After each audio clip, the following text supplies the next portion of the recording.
आज पिकं जगली तर उद्या ती पावसाळ्यामध्ये मोठी होते, पण आज जर मरून गेली आणि पुन्हा पाऊस सुरू झाला तरी काय करणार? त्या पावसाचा पण उपयोग नाही आणि आता पेरलेला आहे त्याचा पण उपयोग नाही. हे कर्ज फेडायची कशी? हा अतिशय अन्यायकारक निर्णय आहे. हे पाणी न विचारता शासनानं बंद केलेलं आहे. आमची अवस्था अशी म्हणाल की नदी उशाला आहे आमच्या, तरी पण आम्ही उपाशी आहे आणि आम्ही पूर्ण आर्थिकदृष्ट्या कोलमडून गेलेलो आहे आता.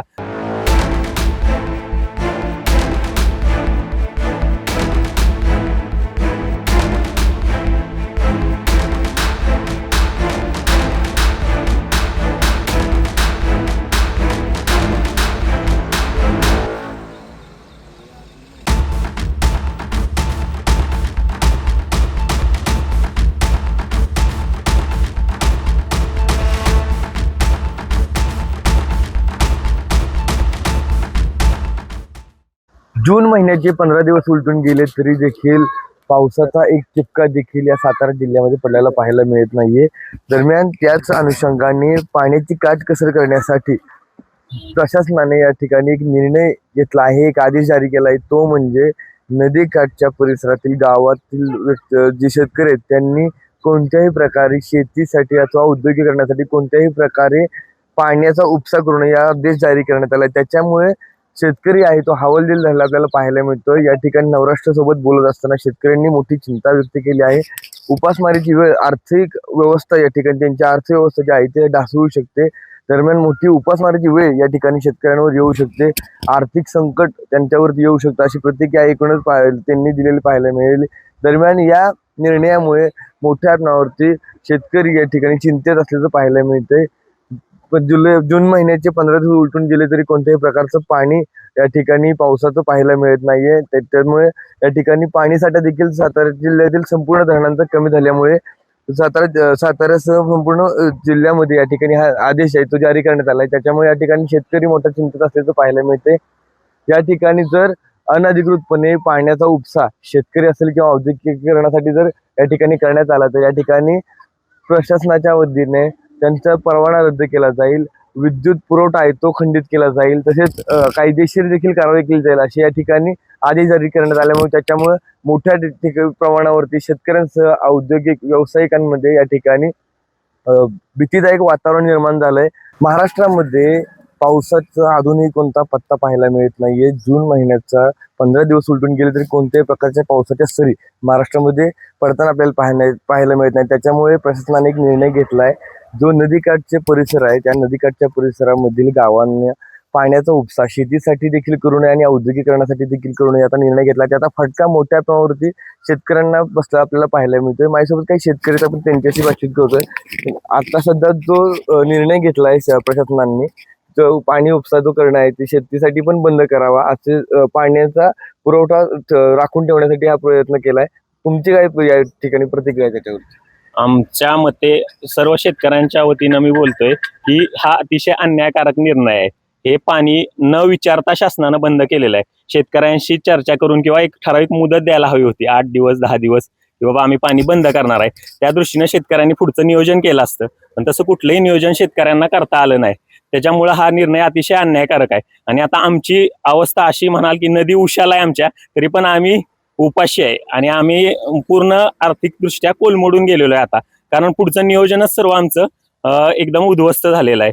कारण आता पाहतोय आपण की पिकं एकदम आडसाली ऊस असतील किंवा फ्लावर असेल, जे आर्थिक उत्पन्न मिळवून देणारे पिकं आहेत, त्याचं तर नुकसान होणारच आहे. पण जे आमचं नगदी पीक आहे प्रमुख ऊस, त्याला तर मोठा धक्का पोचलेला आहे ह्याच्यामुळं. आणि आमच्यावर म्हणजे अक्षरशः आत्महत्या करण्याची वेळ येणार आहे भविष्य काळात.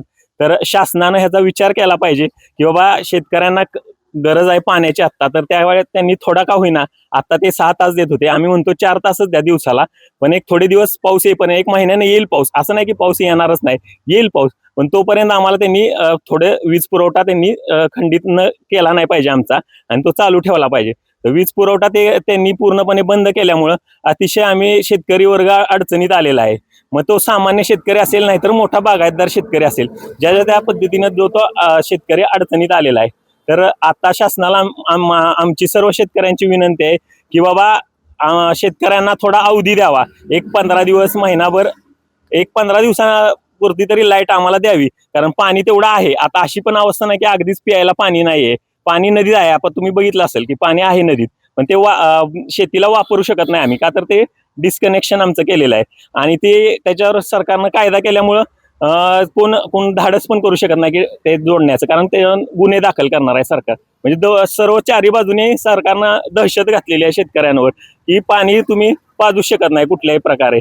त्यामुळं एकदम अर्थव्यवस्थेला आता फटका बसणार आहे आणि त्याच्यामुळं शेतकरी हा आता एकदम पिचलेला आहे आणि त्याला त्या आर्थिक त्याचं पूर्ण नियोजन आहे ते कोलमडून गेलेलं आहे वर्षाचं. नेमक्या आता तुम्हाला काय परिस्थिती सामना करावा लागतोय, जे शेतकऱ्यांनी जे पाणी जे नदीचं आपल्या हातपंपाच्या शेतीपंपाच्या निमित्ताने जे आपल्या शेतीमध्ये येतं त्याचं पण गदा आणलेली आहे, एक आदेश जारी केलाय. काय नेमकी परिस्थिती आता आपल्या शेतकरी म्हणून तुम्ही व्यक्त करताय, काय चाललंय? शेतकरी आत्ताच्या परिस्थितीमध्ये अचानक कोलमडून गेलेला आहे. कुठलीही पूर्वसूचना न देता शासनानं GR काढला आणि लाईट सप्लाय बंद केला ह्याला शेतीला पाणी पुरवठा करणाऱ्या.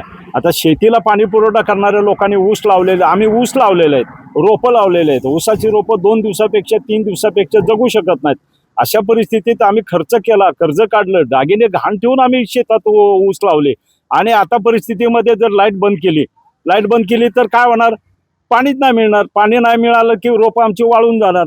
अशा कठीण परिस्थितीमध्ये कसं काय नियोजन करणार, काय करणार? चारा पिकं वाळून गेलेले आहेत.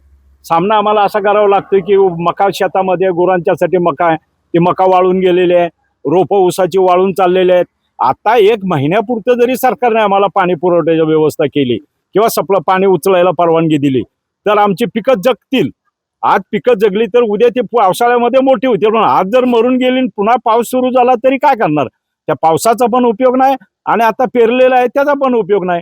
हे कर्ज फेडायचे कशी? अशा परिस्थितीमध्ये कठीण परिस्थितीत आम्हाला सामना करावा लागतोय.